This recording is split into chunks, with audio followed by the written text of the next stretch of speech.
కేంద్రం అధికారులు red alert జారీ చేశారు. రానున్న 2 రోజులు రాష్ట్రంలో వర్షాలు కురుస్తాయని చెప్పారు. ద్రోణి ప్రభావంతో ఈ వర్షాలు కురుస్తాయని ప్రజలు అప్రమత్తంగా ఉండాలని సూచిస్తున్నారు. కాగా గత కొన్ని రోజులుగా ప్రజలు తీవ్ర ఎండలు, ఉక్కపోతతో అల్లాడుతుండగా ఈ వర్షాలు వారికి ఉపశమనం కలిగించనున్నాయి. బానుడి బగబగలు, తీవ్ర ఉక్కపోతతో అల్లాడుతున్న తెలంగాణ ప్రజలకు హైదరాబాద్ వాతావరణ కేంద్రం అధికారులు చల్లని కబురు చెప్పారు.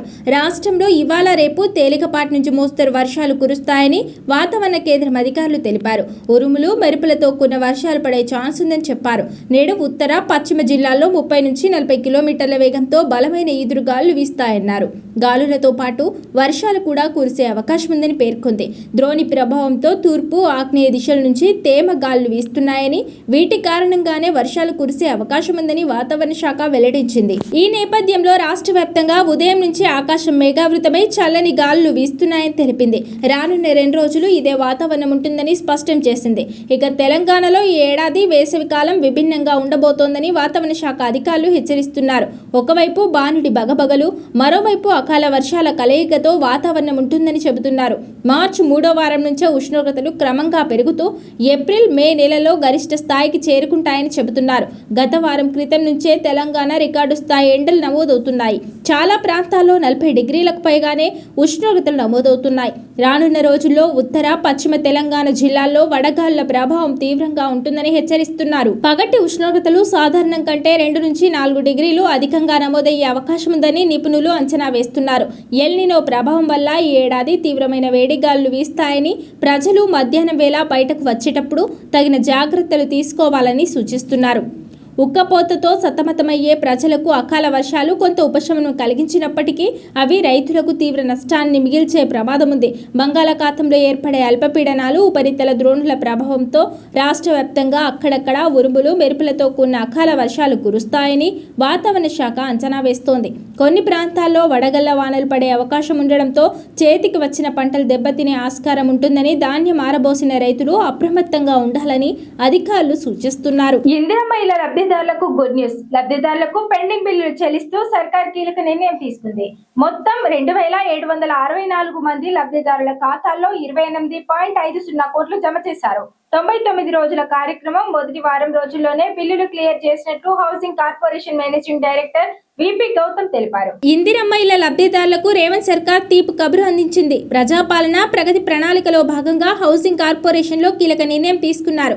ఇందిరమ్మ ఇళ్ల బిల్లుల క్లియరెన్స్ కార్యక్రమాన్ని నిర్వహించారు. గత వారం రోజుల్లో తెలంగాణ వ్యాప్తంగా 2764 మంది లబ్ధిదారులకు సంబంధించి సుమారు 28.50 కోట్ల పెండింగ్ బిల్లులను క్లియర్ చేశారు. ఈ మేరకు housing corporation managing director VP Gautam కీలక ప్రకటన చేశారు. 99 రోజుల కార్యక్రమం మొదటి వారం రోజుల్లో ఇందిరమ్మ ఇండ్ల పెండింగ్ బిల్లులపై స్పెషల్ డ్రైవ్ నిర్వహించినట్లు తెలిపారు. ప్రజాపాలన ప్రగతి ప్రణాళికలో మొదటి వారం రోజుల పాటు పెండింగ్ లో ఉన్న బిల్లులను క్లియర్ చేయాలన్న లక్ష్యాన్ని నిర్దేశించుకున్నామని ఎండీ విపి గౌతమ్ వెల్లడించారు. ఇందిరమ్మ ఇళ్లకు సంబంధించి పెండింగ్ లో ఉన్న బిల్లులపై ప్రత్యేక దృష్టి సారించామని, నిశితంగా పరిశీలించి బిల్లులు క్లియర్ చేశామని ఎండీ విపి గౌతమ్ అన్నారు. స్పెషల్ డ్రైవ్ లో భాగంగా గత వారం రోజుల్లో క్లియర్ చేసిన బిల్లులలో L3 జాబితాలో ఉన్న 1200 మందికి సంబంధించి మొత్తం 12.06 కోట్లు విడుదల చేశామన్నారు. బిల్లులు విడుదలైనప్పటికీ వివిధ కారణాలతో బ్యాంక్ వద్ద పేమెంట్ ఫెయిల్ అయిన 653 మంది లబ్ధిదారులకు చెందిన 7 కోట్ల మేర మొత్తాన్ని సైతం విడుదల చేసినట్లు ఆయన వివరించారు. వీటితో పాటు పలు అభ్యంతరాలు, నిశిత పరిశీలన నిమిత్తం పెండింగ్ లో ఉన్న మరో 911 మంది ఇందిరమ్మ ఇళ్ల లబ్ధిదారులకు 9.40 కోట్లను కూడా విడుదల చేసేలా ప్రత్యేక చర్యలు తీసుకున్నామని చెప్పారు. కాగా పేదల సొంతింటి కల నిజం చేసేందుకు రేవంత్ ప్రభుత్వం ఇందిరమ్మ ఇళ్ల పథకాన్ని అమలు చేస్తోంది. ఈ పథకం కింద పేదల ఇంటి నిర్మాణానికి 5 లక్షల రూపాయల ఆర్థిక సాయం అందిస్తోంది. మొత్తం 4 విడతల్లో ఆ డబ్బులను లబ్ధిదారుల ఖాతాల్లో జమ చేస్తున్నారు. తొలి విడతలో నియోజకవర్గానికి 3500 చొప్పున మొత్తం 4 లక్షల ఇళ్లను పేదలకు మంజూరు చేశారు. తాజాగా 2వ విడత ఇళ్ల కేటాయింపుకు సిద్ధమవుతోంది. ఏప్రిల్లో 2వ విడత ఇందిరమ్మ ఇళ్ల లబ్ధిదారులను ఎంపిక చేయనున్నట్లు మంత్రులు ప్రకటించారు. రాష్ట్రంలో రైతులకు తెలంగాణ ప్రభుత్వం గుడ్ న్యూస్ చెప్పింది. రైతులు ఎన్నో రోజులుగా ఎదురు చూస్తున్న సమయం రానే వచ్చింది. అన్నదాతలకు అండగా నిలిచేందుకు పెట్టుబడి సాయం కింద ప్రభుత్వం అందిస్తున్న రైతు భరోసా మొదటి విడత నిధులను విడుదల చేసేందుకు రేవంత్ సర్కార్ నిర్ణయం తీసుకుంది. తెలంగాణ రైతులకు ప్రభుత్వం మరో శుభవార్త అందించింది. రాష్ట్ర ప్రభుత్వం అమలు చేస్తున్న రైతు భరోసా పథకం కింద తొలి విడత నిధులను ఈ నెల 22న విడుదల చేయాలని నిర్ణయించింది. సిద్దిపేట జిల్లా నరమెట్టలో నిర్వహించే కార్యక్రమంలో ముఖ్యమంత్రి రేవంత్ రెడ్డి బటన్ నొక్కి రైతుల ఖాతాల్లో నిధులను జమ చేయనున్నారు. రైతు భరోసా నిధుల విడుదలపై ఉప ముఖ్యమంత్రి మల్లు భట్టి విక్రమార్క, వ్యవసాయ శాఖ మంత్రి తుమ్మల నాగేశ్వరరావు ఉన్నతాధికారులతో సీఎం సమీక్ష నిర్వహించారు. రైతులకు ఆర్థిక సహాయం త్వరగా అందేలా విడతల వారీగా నిధులు విడుదల చేయాలని ప్రభుత్వం నిర్ణయించింది. మొదటి విడతలో సుమారు 70 లక్షల మంది రైతుల ఖాతాల్లోకి 3,590 కోట్లను ప్రభుత్వం జమ చేయనుంది. 1 ఎకరం వరకు ఉన్న రైతులకు ఈ విడతలో రైతు భరోసా నిధులు అందనున్నాయి. నిధులు నేరుగా బ్యాంకు ఖాతాల్లోకి జమ అయ్యేలా ఏర్పాట్లు పూర్తి చేశారు. మొదటి విడత విడుదలైన 20 రోజుల తర్వాత రెండో విడత నిధులను విడుదల చేయనున్నారు. ఈ దశలో సుమారు 2,650 కోట్లను రైతుల ఖాతాల్లోకి బదిలీ చేయాలని ప్రభుత్వం ప్రణాళిక రూపొందించింది. అలాగే ఏప్రిల్ నెలాఖరులోగా మూడో విడత నిధులను కూడా విడుదల చేసి ప్రక్రియను పూర్తి చేయాలని ప్రభుత్వం లక్ష్యంగా పెట్టుకుంది. 3 విడతల్లో కలిపి దాదాపు 9,000 కోట్ల రైతు భరోసా నిధులు రాష్ట్ర వ్యాప్తంగా రైతుల ఖాతాల్లోకి చేరనున్నాయి. తెలుగు రాష్ట్రాల్లో సంచలనం రేపిన మొయినాబాద్ డ్రగ్స్ పార్టీ ఘటనపై బీఆర్ఎస్ వర్కింగ్ ప్రెసిడెంట్ కేటీఆర్ స్పందించారు. డ్రగ్స్ అంశంలోకి బీఆర్ఎస్ పార్టీని లాగడాన్ని తీవ్రంగా ఖండిస్తున్నామన్నారు. డ్రగ్స్ మనుషులను రాక్షసులుగా మారుస్తున్నాయన్న కేటీఆర్, బాధ్యతాయుతమైన పదవుల్లో ఉన్న వ్యక్తులు డ్రగ్స్ తీసుకోవడం దురదృష్టకరమన్నారు. డ్రగ్స్ తీసుకున్న వారిని ప్లేడర్స్ నుండి కఠినంగా శిక్షించాలన్నారు. డ్రగ్స్ ఆరోపణలు ఎదుర్కొంటున్న కేటీఆర్ ఏ పరీక్షకైనా తాను సిద్ధమని మరోసారి స్పష్టం చేశారు. డ్రగ్స్ కేసులోకి తనను లాగాలని చూస్తే లీగల్ నోటీసులు ఇస్తామని హెచ్చరించారు. మరోవైపు అన్ని పార్టీల నేతలు డ్రగ్స్ పరీక్షలు చేయించుకోవాలన్న టీపీసీసీ చీఫ్ మహేష్ కుమార్ గౌడ్ సూచనను స్వాగతిస్తున్నామని కేటీఆర్ అన్నారు. మాదక ద్రవ్యాలు మనుషులను రాక్షసులను చేస్తాయి. బాధ్యతాయుతమైన పదవుల్లో ఉన్న వ్యక్తులు కూడా మాదక ద్రవ్యాలు వాడడం దురదృష్టకరం. నేను వ్యక్తిగతంగా మాదక ద్రవ్యాలు, నిషేధిత పదార్థాల వాడకాన్ని తీవ్రంగా వ్యతిరేకిస్తాను. నా పార్టీ మాదక ద్రవ్యాల వాడకాన్ని, చట్ట విరుద్ధ కార్యకలాపాలను ఖండిస్తుంది. ఎవరైనా మాదక ద్రవ్యాలను వాడినా, అమ్మినా రాజకీయాలతో సంబంధం లేకుండా చట్టం ప్రకారం కఠినంగా శిక్షించాలి. నేను ఏ పరీక్షకైనా సిద్ధంగా ఉన్నానని ఇప్పటికే చాలాసార్లు చెప్పాను. అన్ని రాజకీయ పార్టీల ప్రజా ప్రతినిధులు డ్రగ్స్ పరీక్షకు హాజరు కావాలని మహేష్ కుమార్ గౌడ్ చేసిన సూచనను నేను స్వాగతిస్తున్నా. ప్రతి డ్రగ్స్ కేసులోకి నా పేరును లాగాలని చూస్తే చట్టపరమైన నోటీసులతో స్పందిస్తామని గట్టిగా హెచ్చరిస్తున్నా అని ఎక్స్లో పోస్ట్ పెట్టారు కేటీఆర్. ప్రజా పంపిణీ వ్యవస్థ ద్వారా పేదలకు అందే రేషన్ బియ్యం తెలంగాణలో కీలకమైన సంక్షేమ పథకం. సాధారణంగా ప్రతి నెల 15వ తేదీ వరకు మాత్రమే బియ్యం తీసుకోవడానికి అవకాశం ఉన్నప్పటికీ సాంకేతిక సమస్యలు లేదా ఇతర కారణాల వల్ల బియ్యం తీసుకోలేకపోయిన లబ్ధిదారుల కోసం ప్రభుత్వం తాజాగా గడువు పెంచుతూ నిర్ణయం తీసుకుంది. ప్రస్తుత మార్చి నెలకు సంబంధించి రేషన్ పంపిణీ గడువు ఈ రోజుతో ముగియాల్సి ఉంది. అయితే రాష్ట్ర వ్యాప్తంగా చాలా మంది లబ్ధిదారులు బియ్యం తీసుకోలేదని గుర్తించిన ప్రభుత్వం మరో 2 రోజుల పాటు గడువును పొడిగించింది. దీని ప్రకారం రేషన్ కార్డుదారులు మార్చి 17వ తేదీ వరకు తమకు దగ్గరలో ఉన్న రేషన్ డీలర్ల వద్ద బియ్యం తీసుకోవచ్చు. ఈ వెసులుబాటును వినియోగించుకోవాలని పౌర సరఫరాల శాఖ సూచించింది. వచ్చే నెల ఏప్రిల్లో రాష్ట్ర ప్రభుత్వం ఒకేసారి 3 నెలల రేషన్ను పంపిణీ చేయాలని నిర్ణయించింది. ఏప్రిల్, మే నెలల్లో ఎండల తీవ్రత ఎక్కువగా ఉండే అవకాశం ఉన్నందున వృద్ధులు, మహిళలు ప్రతి నెల క్యూ లైన్లలో నిలబడి ఇబ్బంది పడకూడదనే ఉద్దేశంతో ప్రభుత్వం ఈ నిర్ణయం తీసుకుంది.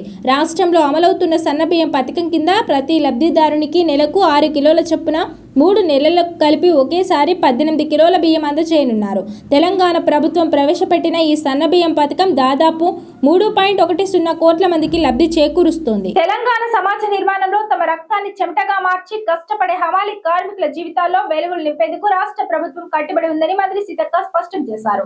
హన్మకొండ బాలసముద్రంలోని హయగ్రీవాచార్య మైదానంలో నిర్వహించిన భారీ బహిరంగ సభలో ఆమె ముఖ్య అతిథిగా పాల్గొని కార్మికుల సమస్యలపై సానుకూలంగా స్పందించారు. ఈ సభలో మంత్రి ప్రధానంగా హమాలి కార్మికుల ఆరోగ్య భద్రతపై దృష్టి సారించారు. నిరంతరం శారీరక శ్రమతో కూడిన పనిచేసే హమాలీలకు మెరుగైన వైద్యం అందేలా హెల్త్ కార్డులు మంజూరు చేసే అంశాన్ని, ప్రమాదవశాత్తు ఏదైనా జరిగితే ఆ కుటుంబం రోడ్డున పడకుండా ఉండేందుకు ఇన్సూరెన్స్ సౌకర్యం కల్పించేలా చర్యలు తీసుకుంటామని హామీ ఇచ్చారు. ఈ హెల్త్ కార్డులు, ఇన్సూరెన్స్ ప్రత్యేక సంక్షేమ బోర్డు ఏర్పాటుపై స్వయంగా ముఖ్యమంత్రి రేవంత్ రెడ్డితో చర్చించి త్వరితగతిన నిర్ణయం తీసుకుంటామని మంత్రి ప్రకటించారు. గ్రామాల్లో, మండల కేంద్రాల్లో పనిచేసే హమాలీలకు కనీసం కూర్చునేందుకు కూడా సరైన స్థలం లేకపోవడంపై మంత్రి ఆవేదన వ్యక్తం చేశారు. రాష్ట్ర వ్యాప్తంగా అన్ని మండల కేంద్రాల్లో హమాలీ సంఘాల భవనాల కోసం భూమిని కేటాయించే దిశగా అడుగులు వేస్తామని తెలిపారు. ఎమ్మెల్యే నాయని రాజేందర్ రెడ్డి మాట్లాడుతూ హమాలీల సంక్షేమం కోసం తన నియోజకవర్గ అభివృద్ధి నిధుల నుంచి 20 లక్షలు మంజూరు చేస్తున్నట్లు ప్రకటించి కార్మికుల్లో ఉత్సాహం నింపారు. ఈ సమస్యలను అసెంబ్లీలో కూడా ప్రస్తావిస్తామని ఆయన పేర్కొన్నారు. తెలంగాణ ప్రభుత్వం ప్రభుత్వం రైతులకు గుడ్ న్యూస్ చెప్పింది. రైతు భరోసా మొదటి విడత నిధుల విడుదల తేదీ ఖరారు చేసింది. ఈ నెల 22న రైతు భరోసా మొదటి విడత నిధులు విడుదల చేయనుంది. సిద్దిపేట జిల్లా నర్మెటలో జరిగే కార్యక్రమంలో ముఖ్యమంత్రి రేవంత్ రెడ్డి రైతుల ఖాతాల్లో నిధులను జమ చేయనున్నారు. రైతు భరోసా నిధుల విడుదలపై ఉప ముఖ్యమంత్రి మల్లు భట్టి విక్రమార్క, మంత్రి తుమ్మల నాగేశ్వరరావు ఉన్నతాధికారులతో ముఖ్యమంత్రి రేవంత్ సమీక్ష నిర్వహించారు. విడతల వారీగా రైతు భరోసా నిధులు విడుదల చేయాలని ప్రభుత్వం నిర్ణయం తీసుకుంది. తొలి విడతలో ఎకరంలోపు భూమి ఉన్న రైతుల బ్యాంక్ అకౌంట్లలో రైతు భరోసా నగదు జమ చేస్తారు. తొలి విడతగా మొత్తం 70 లక్షల మంది రైతుల ఖాతాల్లోకి రైతు భరోసా కింద 3,590 కోట్లు బదిలీ చేయనున్నారు. 20 రోజుల తర్వాత రెండో విడత నిధులు విడుదల చేయనుంది సర్కార్. ఈ దశలో సుమారు 2,650 కోట్లు రైతుల ఖాతాల్లోకి బదిలీ చేయనున్నారు. ఇక ఏప్రిల్ నెలాఖరులోపు మూడో విడత నిధులను కూడా విడుదల చేయనుంది ప్రభుత్వం. 3 విడతల్లో కలిపి మొత్తంగా రైతుల ఖాతాల్లోకి సుమారు 9,000 కోట్ల రైతు భరోసా నిధులు జమ కానున్నాయి. అన్నదాతలకు పెట్టుబడి సాయం అందించేందుకు రైతు భరోసా పథకాన్ని తీసుకొచ్చింది రేవంత్ సర్కార్. ఈ పథకం కింద అర్హులైన రైతులకు ప్రతి ఏటా ఎకరాకు 12,000 రూపాయల చొప్పున ఇస్తుంది. రాష్ట్రంలోని రైతులకు తెలంగాణ ప్రభుత్వం తీపి కబురు వినిపించింది. రైతు భరోసా నిధుల విడుదలకు ముహూర్తం ఖరారు చేసింది. మార్చి 22వ తేదీ రైతు భరోసా నిధులను తెలంగాణ ప్రభుత్వం విడుదల చేయనుంది. సిద్దిపేట జిల్లా నర్మెట్ట వేదికగా సీఎం రేవంత్ రెడ్డి చేతుల మీదుగా రైతు భరోసా తొలి విడత నిధుల విడుదల జరగనుంది. ఆ తర్వాత ఏప్రిల్ నెల మధ్యలో రెండో విడత, ఏప్రిల్ నెలాఖరులో మూడో విడత రైతు భరోసా నిధులను రైతుల బ్యాంకు ఖాతాల్లో జమ చేయనున్నారు. మొత్తం 9,000 కోట్లను రైతుల ఖాతాల్లో జమ చేయనున్నారు. తెలంగాణ ప్రభుత్వం రైతులకు ఉగాది కానుక ప్రకటించింది. రైతు భరోసా నిధుల విడుదలపై కీలక నిర్ణయం తీసుకుంది. ఈ సీజన్ కు సంబంధించిన రైతు భరోసా నిధులను మార్చి 22న విడుదల చేయనున్నట్లు ప్రభుత్వం తెలిపింది. మార్చి 22న రైతు భరోసా తొలి విడత నిధులు రైతుల బ్యాంకు ఖాతాల్లో జమ చేస్తారు. సిద్దిపేట జిల్లా నర్మెట్టలో జరిగే కార్యక్రమంలో ముఖ్యమంత్రి రేవంత్ రెడ్డి చేతుల మీదుగా రైతు భరోసా తొలి విడత నిధుల విడుదల జరగనుంది. తొలి విడతలో ఎకరంలోపు భూమి ఉన్న రైతుల బ్యాంక్ అకౌంట్లలో రైతు భరోసా నగదు జమ చేస్తారు. తొలి విడతలో అర్హులైన 70 లక్షల మంది రైతుల బ్యాంకు ఖాతాల్లోకి 3,590 కోట్లు తెలంగాణ ప్రభుత్వం జమ చేయనుంది. తొలి విడత రైతు భరోసా నిధులు విడుదల చేసిన 20 రోజుల తర్వాత అంటే ఏప్రిల్ నెల మధ్యలో రెండో విడత రైతు భరోసా నిధులు రైతుల అకౌంట్లలో జమ చేస్తారు. రెండో విడతలో 2,650 కోట్లు రైతుల అకౌంట్లలో తెలంగాణ ప్రభుత్వం జమ చేయనుంది. ఏప్రిల్ నెలాఖరులోపు రైతు భరోసా మూడో విడత నిధులు కూడా విడుదల చేయనుంది తెలంగాణ సర్కార్. 3 విడతలు కలిపి మొత్తంగా 9,000 కోట్ల రైతు భరోసా నిధులు అర్హులైన రైతుల బ్యాంకు అకౌంట్లలో ప్రభుత్వం జమ చేయనుంది. మరోవైపు తెలంగాణ ప్రభుత్వం రైతులకు పెట్టుబడి సాయం అందించేందుకు రైతు భరోసా పథకాన్ని అమలు చేస్తోంది. ఈ పథకం కింద అర్హులైన రైతులకు ఎకరాకు 12,000 రూపాయల చొప్పున ప్రతి ఏటా ప్రభుత్వం అందిస్తోంది. 2 దశలలో ఈ మొత్తాన్ని రైతుల బ్యాంకు ఖాతాల్లో జమ చేస్తారు. మరోవైపు ఆంధ్రప్రదేశ్ రాష్ట్రంలోని రైతుల కోసం ఇలాంటి పథకమే అమల్లో ఉంది. అన్నదాత సుఖీభావ పేరుతో ఏపీ ప్రభుత్వం రైతులకు పెట్టుబడి సాయం అందిస్తోంది. అయితే ఎకరాలతో సంబంధం లేకుండా 5 ఎకరాలలోపే రైతులకు ఏటా 20,000 అందిస్తున్నారు. ఇందులో ఆంధ్రప్రదేశ్ ప్రభుత్వం వాటా 14,000 కాగా పీఎం కిసాన్ యోజన కింద కేంద్ర ప్రభుత్వం అందించే వాటా 6,000 రూపాయలు. మొత్తం 3 విడతల్లో అన్నదాత సుఖీభవ, పీఎం కిసాన్ యోజన నిధులను రైతుల బ్యాంకు ఖాతాల్లో జమ చేస్తారు. ఇటీవలే అన్నదాత సుఖీభవ పథకం మూడో విడత నిధులను ఏపీ ప్రభుత్వం రైతుల ఖాతాల్లో జమ చేసింది. తెలంగాణకు హైదరాబాద్ వాతావరణ శాఖ వర్షం హెచ్చరిక జారీ చేసింది. మహారాష్ట్ర నుంచి కర్ణాటక మీదుగా తమిళనాడు వరకు ప్రస్తుతం ఒక ద్రోణి కొనసాగుతోందని, దాని కారణంగా వర్షాలు కురుస్తాయని చెప్పారు. నేటి నుంచి ఈ నెల 21 వరకు పలు జిల్లాల్లో ఈదురుగాలులతో కూడిన వర్షాలు కురుస్తాయని, ఈ మేరకు ప్రజలు అప్రమత్తంగా ఉండాలని సూచిస్తున్నారు. మండు వేసవిలో తెలంగాణకు హైదరాబాద్ వాతావరణ శాఖ చల్లని కబురు చెప్పింది. రాష్ట్రంలో రానున్న 6 రోజుల పాటు వర్షాలు కురుస్తాయని చెప్పారు. పలు జిల్లాల్లో ఉరుములు, మెరుపులు, ఈదురు గాలులతో కూడిన వర్షాలు నేటి నుంచి ఈ నెల 21 మధ్య కురుస్తాయని వాతావరణ శాఖ అధికారులు వెల్లడించారు. నేడు ఉమ్మడి ఆదిలాబాద్, నిజామాబాద్, హైదరాబాద్, నల్గొండ, మెదక్, కరీంనగర్ జిల్లాల్లో వర్షాలు మొదలు. మంగళ, బుధవారాల్లో ఉత్తర తెలంగాణ జిల్లాల్లో మరికొన్ని చోట్లకు విస్తరిస్తాయని తెలిపారు. ఈ మేరకు రాష్ట్ర వ్యాప్తంగా ఎల్లో హెచ్చరికలు జారీ చేశారు. 10 సెంటీమీటర్ల లోపు వర్షం కురిసే అవకాశం ఉందని చెప్పారు. మహారాష్ట్ర నుంచి కర్ణాటక మీదుగా తమిళనాడు వరకు ఒక ద్రోణి కొనసాగుతోందని, దాని ఫలితంగానే వర్షాలు కురుస్తున్నాయని చెప్పారు. ఈ నెల 21 వరకు రాష్ట్రంలో ఎండల తీవ్రత కాస్త తక్కువగానే ఉంటుందని అధికారులు చెబుతున్నారు. కాగా ఇప్పటికే తెలంగాణలోని పలు జిల్లాల్లో వర్షాలు కురుస్తున్నాయి. ఆదివారం ఉదయం నుంచే వాతావరణం చల్లబడింది. హైదరాబాద్ సహా పలు జిల్లాల్లో వర్షాలు కురిశాయి. ఇన్నాళ్లు తీవ్ర ఉక్కపోతతో అల్లాడిన ప్రజలకు ఈ వానలు మేఘాలు ఉపశమనం కలిగించాయి. ఈసారి తెలంగాణలో విభిన్న వాతావరణ పరిస్థితులు నెలకొన్నాయి. సాధారణంగా మార్చి మొదటి వారం నుంచి ఎండల తీవ్రత ఎక్కువగా ఉంటుంది. కానీ ఈసారి మాత్రం ఫిబ్రవరి 2వ వారం నుంచే బానుడి బగబగలు మొదలయ్యాయి. మార్చి మొదటి నాటికి చాలా జిల్లాల్లో గరిష్ట ఉష్ణోగ్రతలు 40 డిగ్రీలకు చేరుకున్నాయి. దీంతో ప్రజలు అల్లాడిపోతున్నారు. ఉదయం 8 గంటల నుంచి సూర్యుడు సురుమంటున్నాడు. మధ్యాహ్నం అయితే చాలు హైదరాబాద్ నగరంతో పాటు జిల్లా కేంద్రాలు, పట్టణాల్లో వాహనాల రాకపోకలు లేక నిర్మానుష్యంగా మారుతున్నాయి. ఇక పగలు ఎండల తీవ్రత ఎక్కువగా ఉంటుండగా రాత్రి అయితే చాలు తీవ్రమైన ఉక్కపోత ప్రజల్ని ఇబ్బందులకు గురిచేస్తోంది. దీంతో ప్రజలు ఏసీలు, కూలర్లు వాడుతుండగా రాష్ట్రంలో ఎన్నడూ లేని విధంగా విద్యుత్ వినియోగం నమోదైంది. ప్రస్తుతం 6 రోజుల పాటు వర్షాలు కురుస్తాయని వాతావరణ శాఖ వెల్లడించడంతో ప్రజలకు కాస్త ఉపశమనం లభించినట్లయింది. ఇది ఇవాల్టి బులెటిన్. మరో బులెటిన్ లో మళ్ళీ కలుద్దాం. Stay on TS24 news.